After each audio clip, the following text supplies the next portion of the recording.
So, the English start moving to Ireland soon after and begin to build a Protestant presence. Now we've got a holy mess on our hands.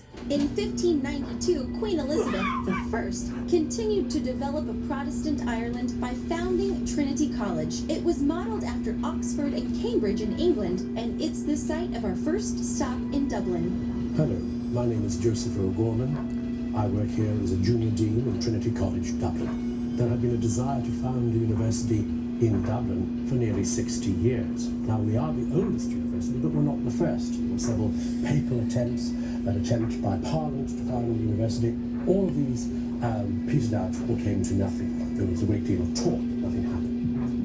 The Library of Trinity College is the largest research library in the country, and because of its historic standing, receives a copy of every book published in Great Britain and Ireland. That's over 100,000 books a year. We're here in the long room of the Trinity College Library in Dublin, one of the finest architectural spaces in Ireland, and a place that is visited by hundreds of thousands of people every year to experience and soak up the atmosphere of nearly 40 centuries of human endeavor and learning.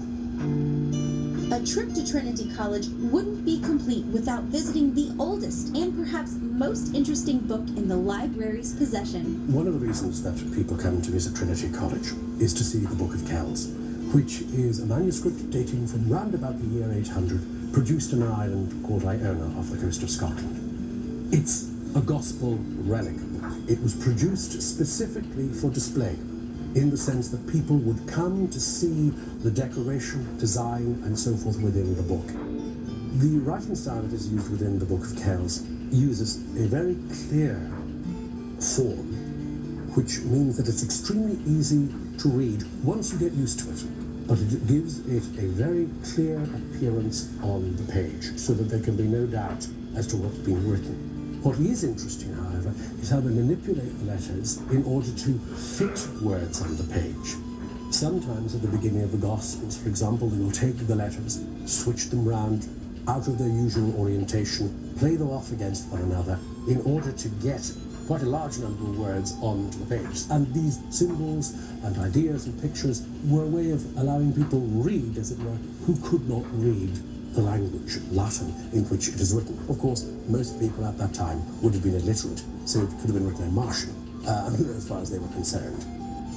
It was to see a work of art that is inspiring, that shows the connection between belief, between ideas, faith, and artistic creation, all brought together with a very, very important text in the context of the development of Europe and, of course, the world. Coming up next, we'll travel a few miles down the road and jump several centuries in time as our historical tour of Dublin continues.